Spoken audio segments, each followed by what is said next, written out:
Na ndugu wapenzi watazamaji wa Mteba TV, ni wasalimu nyote mahali popote mlipo ulimwenguni. Hii ni Mteba TV ambayo nakugea habari motomoto kutoka pembe ine ya dunia.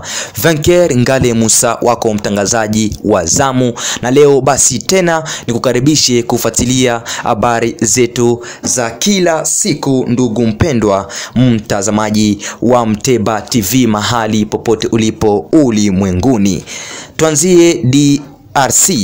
Mkuu wa tume ya kulinda amani ya Umoja wa Mataifa nchini DRC MONUSCO Bintu Keita sasa anazitaka nchi wanachama kufanya zaidi kusaidia kurejesha amani mashariki mwa Jamhuri ya Kidemokrasia ya Kongo DRC, akisema kuwa kuna hatua zimepigwa katika karatasi lakini hali ni tofauti kwenye maeneo husika.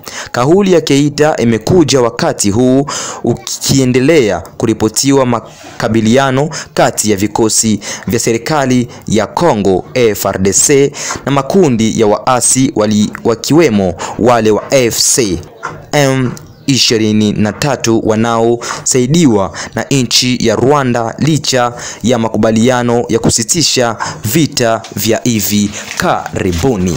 Tukiwa huko Kinshasa, mahakama ya kijeshi ya Jamhuri ya Kidemokrasia ya Kongo DRC imetoa uamuzi mzito. Rais wa zamani Joseph Kabila alihukumiwa kifo kwa kosa la usaliti mkubwa wa taifa. Amri imetolewa mara moja akamatwe bila kuchelewa.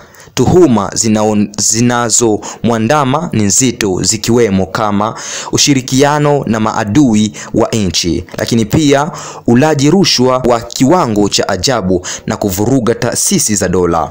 Huku mji wa Goma, Uvira, Bukavu, Beni na Bunia zinazungumza jambo moja. Sasa kama Kabila kaanguka, nani atasimama? Afrika Mashariki na Kati, macho yote yako huko Kinshasa. Baada ya hiyo basi, ndugu mpendwa mtazamaji, tujielekeze huko nchini Kenya. Bingwa wa mbio wa masafa marefu za Boston awamu ya 104 mwaka wa 2000, mwanariadha wa Kenya Elijah Lagat amefariki baada ya kuugua kwa muda mfupi. Lagat pia aliwahi kuhudumu kama mwanabunge kati ya mwaka wa 2007 hadi mwaka wa 2017. Baada hayo tujielekeze huko nchini Uganda, ndugu mpendwa mtazamaji. Polisi nchini Uganda wamepiga marufuku wanasiasa kuandamana na wafuasi wao kuelekea katika viwanja vya kufanyia kampeni, kwa msingi kuwa wafuasi hao, hasa wagombea wa upinzani Robert Kigulanyi, wamekuwa na kiuka sheria za barabarani na kusababisha ajali. Ndugu mpendwa mtazamaji mahali popote ulipo, basi tujielekeze huko Morocco. Kwa siku 4 mfululizo polisi nchini Morocco wamekabiliana na vijana wanaoandamana kushirikiza serikali kuboresha huduma za afya na elimu. Maandamano hayo yakiandaliwa na vijana kupitia mitandao nchini ya uvuguvugu la Gens 212. Baada hayo tujielekeze huko Sudan. Mamia ya watoto na wazee wamefariki nchini Sudan kutokana na balaa la njaa, magonjwa, hasa katika jimbo la El Fasher. Kwa siku 40 zilizopita, Umoja wa Mataifa umesema hili likichangiwa na kupunguzwa kwa gharama la maisha katika nchi hiyo inayoshuhudiwa na vita. Baada hayo tujielekeze huko nchini Ufaransa, ndugu mpendwa mtazamaji. Balozi wa Afrika Kusini nchini Ufaransa Nata Mtetwa amepatikana amefariki karibu ya hoteli moja ya kifahari, siku moja tu baada ya mkewe kuripoti kutowekwa kwake. Kutokana na ujumbe wenye utata uliokuwa ameripoti, tayari polisi wameanzisha uchunguzi kuhusiana na kifo chake. Baada ya hayo tujielekeze huko barani Asia nchini Afghanistan. Umoja wa Mataifa umetoa wito wa utawala wa Taliban kurejesha huduma za mitandao nchini humo Afghanistan baada ya kiongozi wa kiroho Hibatullah Akhundzada kuangiza huduma hizo kuthibitishwa kutokana na sababu za kimataifa. Hata hivyo hilo limeathiri shughuli nyingi ikiwemo kusitishwa kwa safari za ndege. Baraza la Usalama la Umoja wa Mataifa limeazimisha azimio lenye lengo la kubadilisha misheni ya usaidizi wa polisi ya Haiti inayoongozwa na Kenya kuwa kikosi imara zaidi kwa lengo la kujaribu kukomesha vurugu za magenge ambayo yanaendelea kuangamiza Haiti. Kwa wiki kadhaa hali ya sintofahamu imetolewa juu ya mustakabali wa mkataba huu wa kibiashara lilioanzisha chini ya utawala wa Bill Clinton kati ya nchi 32 za Afrika na Marekani. Muda wake imeisha rasmi leo Jumatano asubuhi za saa 12 asubuhi saa za Afrika ya Kati, wakati Republicans na Democrats walikuwa wakijadiliana kufikia makubaliano ya bajeti.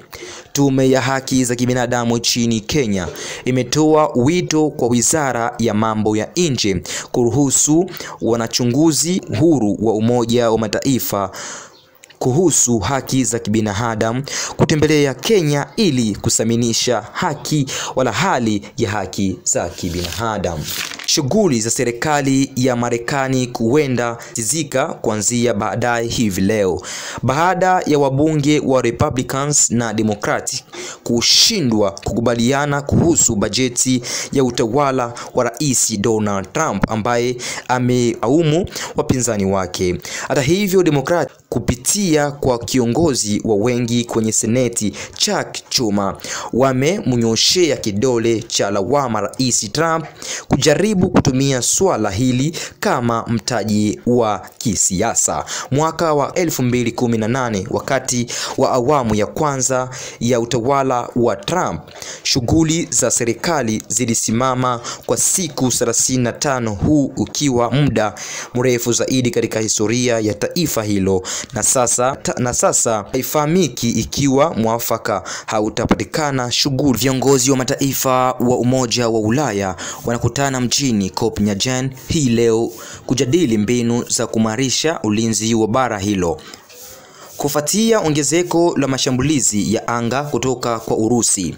Haya yanajiri siku chache baada ya ndege zisizo na rubani kusababisha usumbufu makubwa katika viwanja vya ndege vya Denmark, huku mashambulizi kama hayo yakiongezeka hususan katika mataifa ya mashariki mwa EU kama Poland na Estonia. Tayari nchi 10 wanachama wa umoja huo zimeonyesha uungaji mkono kwa mpango wa pamoja wa kufuatilia na kuangamiza droni za Urusi. Kiongozi wa kijeshi wa Niger General Abdurrahim Tiani amefanya ziara rasmi nchini Mali na kupokelewa kwa mwenyeji wake General Assimi Goita katika juhudi ya kuimarisha muungano wa za Sahel AIC unaoundwa na Niger, Mali na Burkina Faso. Ziara hiyo ilihusisha mazungumzo ya ngazi za juu kuhusu usalama wa pamoja, ushirikiano wa kiuchumi na utekelezaji wa miradi ya pamoja kama kijeshi la pamoja na benki ya uwekezaji na maendeleo. Julius Malema, kiongozi wa upinzani nchini Afrika ya Kusini na mkuu wa chama cha Economic Freedom Factor, amepatikana na hatia ya kuvunja sheria za umiliki wa silaha baada ya kuonekana akifyatua risasi katika mkutano wa kisiasa mwaka wa 2018, huku mlinzi wake aliyedaiwa kumpa bunduki hiyo akifatwa mashtaka, jambo ambalo Malema amelieleza kuwa ni dalili ya ubaguzi wa rangi kwa kuwa Selemani ni mzungu. Hii ni pamoja na habari zetu za hii leo, habari za motomoto toka idhaa ya Kiswahili ya Mteba TV. Ndugu mpendwa mtazamaji, basi kwa mengi zaidi follow, lakini pia subscribe, like na comment ili kupata habari motomoto toka Mteba TV. Vanquier Ngale Musa wako mtangazaji wa zamu. Hii ni Mteba TV.